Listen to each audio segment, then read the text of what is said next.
Welcome to Gears for Ears, the Klingelnberg podcast. Ladies and gentlemen, welcome to Klingelnberg's new podcast series, Gears for Ears. This is a new podcast produced by Klingelnberg for the gear industry. My name is Christof Gorgels. I'm the Vice President for Technology and Innovation for the Klingelnberg Group, and I'm the host of this podcast. We will produce this podcast on a regular basis, so we will cover different topics that are related to gears in the time that is coming.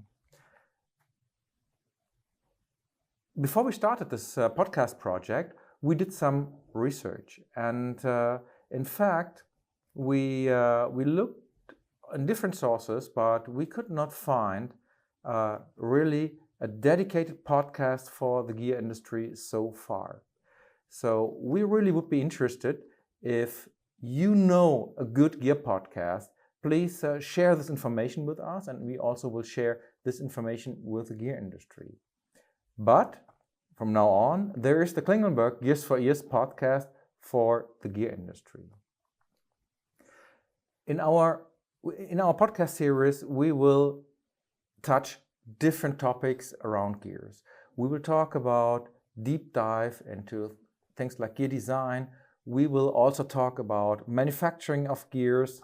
We will talk about metrology of gears. So we will cover a wide range of topics. Some of them more for the production people, some of them more for the quality people, and some of them, of course, for the gear nerds. And this is very important for us, and we also would be interested to get your feedback, which topics you would love us to cover in this podcast. The first guest today in our podcast is Matthias Göken. And you can see that actually what his position within Klingelnberg is, because like me, he is wearing his safety shoes. And I think this is how you can find out that somebody is a real production guy, because if you go into production regularly every day, safety shoes are required. And so if you're wearing them naturally the whole day, you're probably a production guy. And so is Matthias. Matthias is the director operations with the Klingelnberg Group and member of the extended management board. So welcome, Matthias.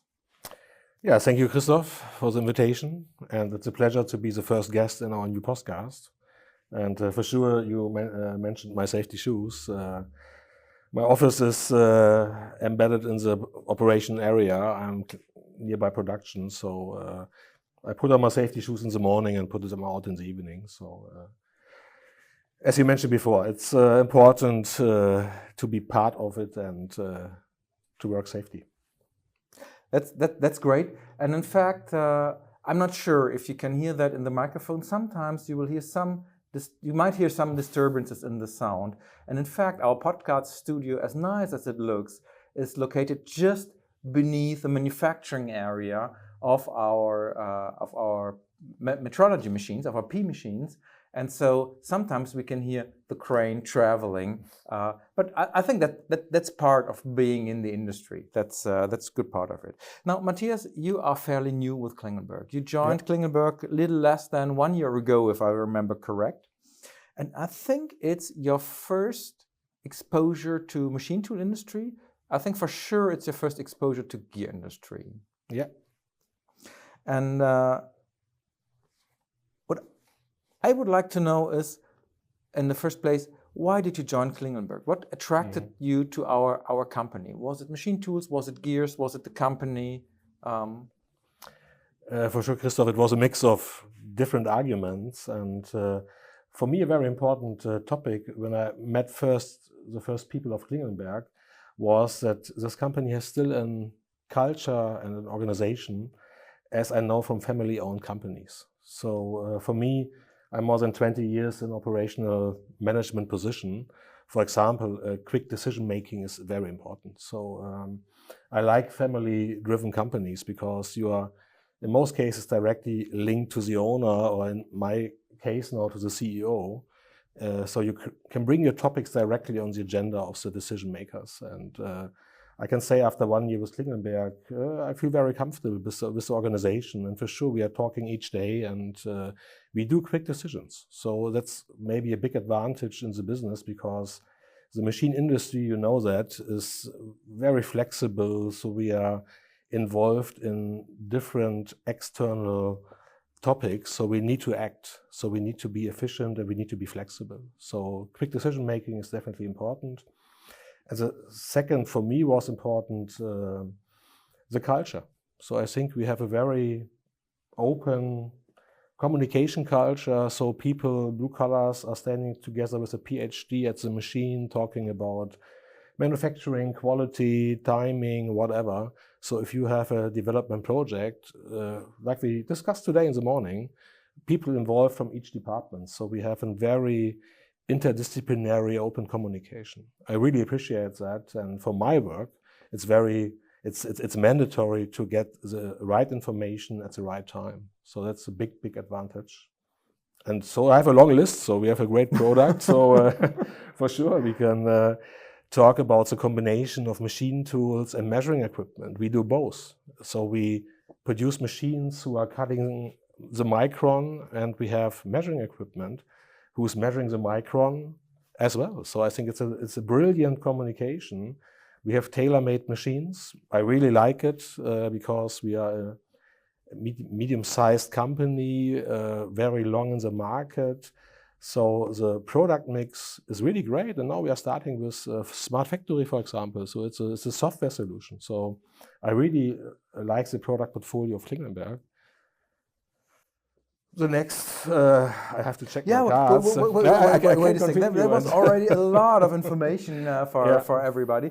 So one correction I have to make, because you mentioned the structure of Klingelnberg, and of course, Klingelnberg is listed at the stock market in Switzerland. So formally, we're definitely not a family-owned company. Having said that, we all know Jan Klingelnberg is very present. He is on the board. Yeah. So that's also for sure very, very important for this company and the culture. So I would agree. The culture is what you described, and I think that is really what counts in a company like this. Did you ever have any exposure to the gear industry? Because when I talk to a lot of people in manufacturing, the topics you talk about when you talk about gears are typically a little different. That's at least my experience. And also in many cases, the accuracy level we talk about in gears is not a standard in the manufacturing. So did you ever have any exposure to the gear industry or any contact so far? Contacts for sure, but I was not involved in detail in the gear industry. But for sure, I've been working for a long time for specialized companies with specialized products. So if you need to produce, to manufacture in a very, very high quality level, I'm definitely involved or been involved in these products. So I think I have a good understanding of the gear industry. And maybe some side note, so my roots in my technical development are material science. So I grow up with high performance alloys, super alloys, whatever. So I really like to see now again high precision manufacturing, specialty grades and surfaces. So and actually, those are topics that we're dealing with every day, and so that's interesting. But did you have any surprises so far when you anything that you said? This is something I did not expect when I joined. I think the complexity of a gear definitely surprised me a little bit. You need an excellent calculation, so you need to be very experienced and calculate the gear. And then for sure, you need to manufacture it with the right grades, but you produce a high precision equipment.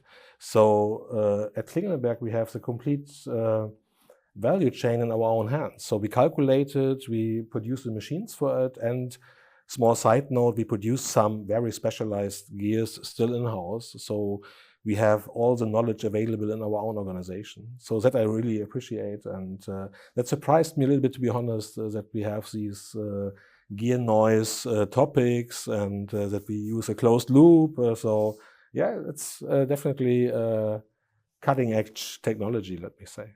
It's funny that you're mentioning the gear noise part, which is obviously something that is that you're mainly fighting with in the automotive industry, but also in the windmill industry.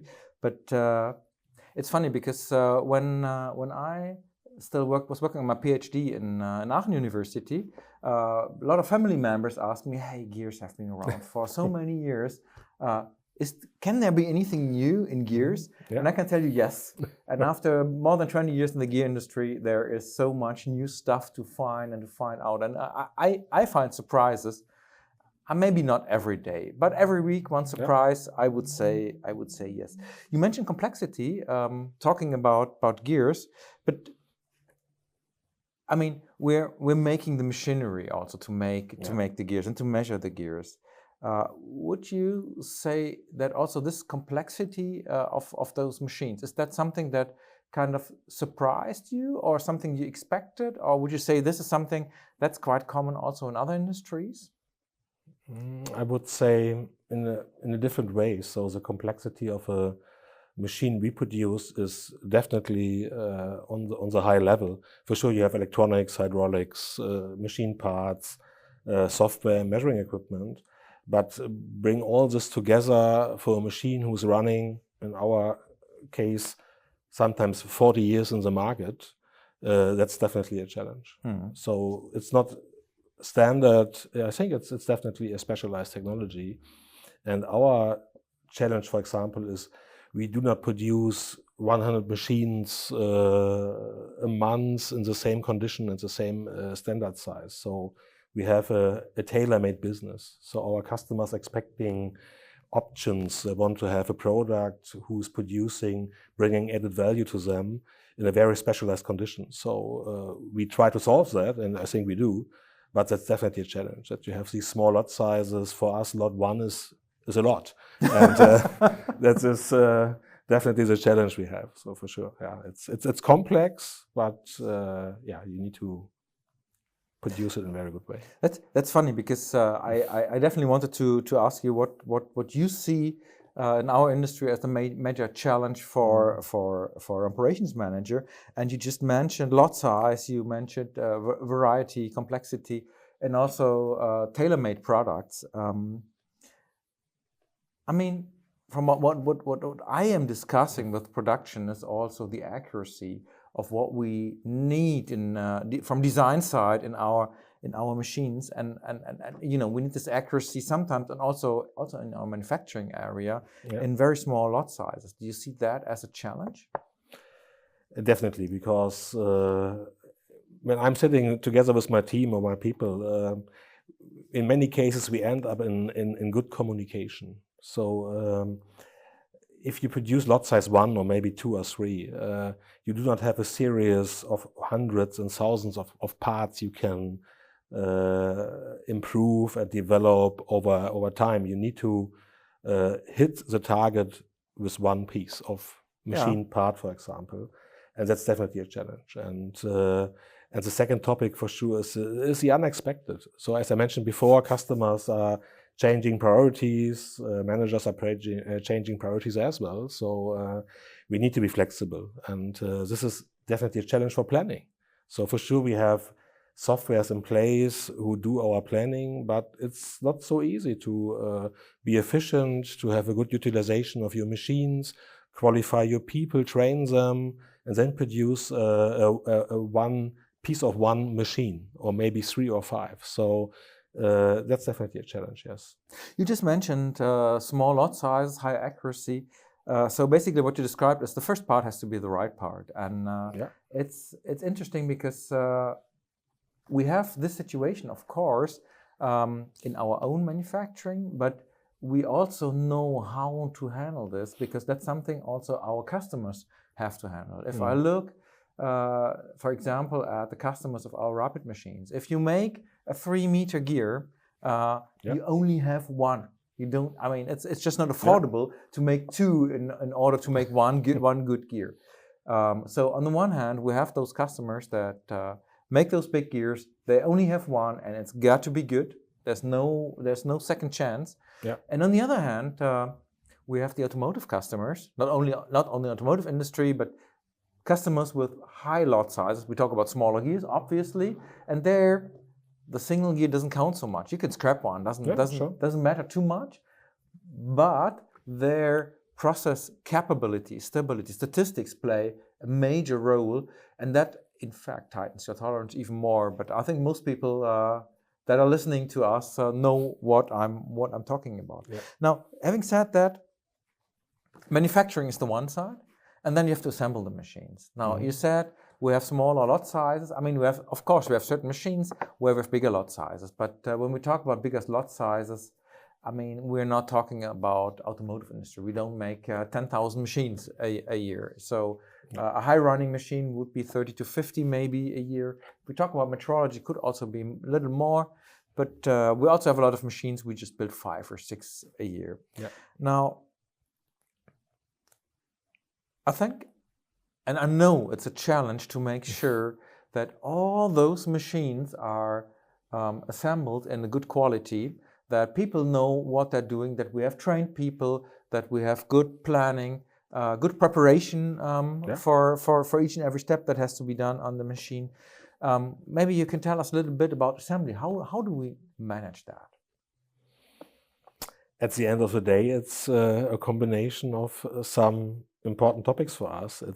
You need a good planning. So, for example, if you want to manage complex machines in a small lot size with changing priorities, you definitely need to have a good planning. And we try to find the best and a smart solution in using data. For sure, today we are using artificial intelligence as well, and the human intelligence. So we try to find the good combination, because at the end of the day, if you work in brackets only with data, it's always the view in the past.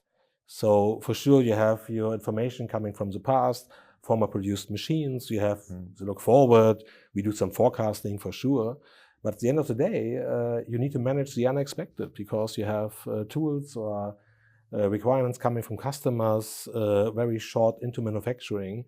So you need to organize your people. You need a good planning as a basis, but then you need a very flat hierarchy in the structure. So in our manufacturing area, we have a flat hierarchy, and be able to, today you say agile, but we are flexible. So we definitely train our people to be able to manufacture a different kind of machines. Not each machine, but a special scope of work, let me say. And so we try to find the best flexible behavior in our assembly area. Good planning, good people, excellent communication. And I always mention to people coming or asking from outside, you need to be a little bit service orientated. So not everybody likes that. I really like it, but you need to be a little bit service orientated. Yeah, very. It's interesting that you're mentioning that. You just mentioned a lot of topics, but you mentioned data and AI, and we will definitely have another a podcast, maybe also 2 or 3, how to use artificial intelligence, how we use it actually for our customers, but also how we use it internally. Yeah. Also, this could be really interesting. And combining that with human intelligence, I think that's a very good point. In fact, I thought one of your answers would be Operations 1. For the listeners, we introduced a couple of years ago a system that we are using in the assembly. What we're doing there is our workers are getting explanations for each and every step they have to do in the assembly of a machine, how it should be done, what to look for, and also we're asking for certain things. If we have a very crucial step for the quality, they have to acknowledge, yes, it's done correctly, like it's mentioned there. And sometimes we have steps where for quality assurance, we measure certain steps and we collect the data. So the worker uses the system, puts in the data. And so we're collecting data, and that helps us to improve, to understand where certain problems are coming from, or also where we have room for improvement to gain more efficiency in our production. Yeah, we have definitely two big advantages, because it's a little bit of it's guidance, and we have really quality gates. So as you mentioned before, so we guide our people quality-wise, and how to assemble specialized equipment, and we have clear defined quality gates, a handshake between pre-assembly, final assembly, different other departments, where people need to bring information into the system, say, okay, I've done my job, everything is correct, quality is okay, and I can bring the data into the system. And the other thing I had expected you to mention, actually, was the qualification of our people. I mean, if you walk through our shop floor, it's amazing. You find a lot of people, they're really dedicated to what they're doing. They're very, very knowledgeable. And that also, you mentioned a little bit in the beginning, where you talked about the culture. The white and the blue collar people, standing together at the machine, discussing a problem and finding a solution. And I think this is not only part of the culture, but it's also part of the qualification of also the blue collar people. And this is something, I think, for what we're doing, that is very important. I always summarize it that the people have passion for the product and ownership for their job. So that's really important, that you have a good, let me say in brackets, relationship to your product. So that definitely helps. And I want to add that we have, in some cases, 3 generations of one family working for Klingelnberg. So that's definitely a very, very positive example for our sustainable development, let me say. It's funny because you described the culture in the beginning, like the culture of a family-run company, even though and I mentioned that we know that this is not entirely true anymore, not for the culture, but for the company itself. Formally, it's not entirely true anymore. But, family business also, for me, means, and you can see that down there on the shop floor, that really families and generations are working here. And I think that also is part of the culture that we see every day. Now, we've talked about manufacturing, we've talked about assembly, a lot of challenges there. But, I mean, not everything that we are using to make a machine is produced by ourselves. We also source a lot of stuff from externals. Could be manufacturing parts when we don't have the right machinery, and maybe we need it not so often that it makes sense for us to have the right machinery present. It could be a lot of standard parts that we're sourcing. But when we talk about this variety, the complexity, being very, very service and customer oriented, which also means accepting, dealing with changing priorities, I can imagine that's also a challenge for the supply chain. And so you're also overseeing the supply chain. So maybe you can tell us a little bit what you're experiencing there and what your challenges are on the supply chain side and how you attack them. I think if everybody is checking out the news in the last years, we all see a lot of crisis coming, and that's for sure. It's definitely a challenge for supply chain people. So in the last years, it was not so funny to work in this environment, logistics, procurement, whatever. And I think we definitely count on our suppliers, because we try to have long-term partnerships. So for core products, I made 2 supplier visits in the last months. We have partnerships over years, sometimes over decades. So we know each other, we know our products, and we have an open relationship, and that's very helpful if you have these interrupted supply chains. You mentioned interrupt supply chains. I mean, if we look back over the past maybe 5 years, I mean, everybody remembers all those situations. Ships are not driving, containers not available, ships being stuck in the Suez Canal. You mentioned it, but I mean, for us, it's not only a challenge getting our machines to the customer, getting a ship to bring our machine out, but also making sure that the material is here whenever we need that. And even if we do not source from suppliers with a long distance, It could be that our suppliers are getting their raw material from countries with a long distance where, they're depending on containers and Suez Canal and all these things. Yeah, for sure. Our market is around the globe, and we bring our machines, our services, more or less in each country around the globe. And for sure, we have an extremely high pressure on cost and lead times. So for sure, we definitely focusing on having a more global footprint in procurement because we need to balance our cost, lead times, and the quality of our products to be efficient and to be able to develop our supply chains in the right way.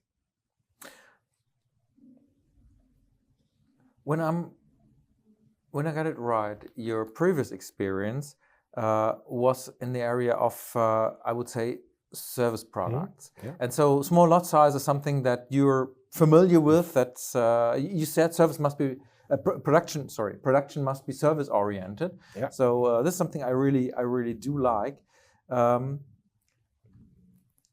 Is there something that you brought with you from a past experience that you now apply to Klingelnberg, where you say, hey, there I can contribute and improve what's happening here?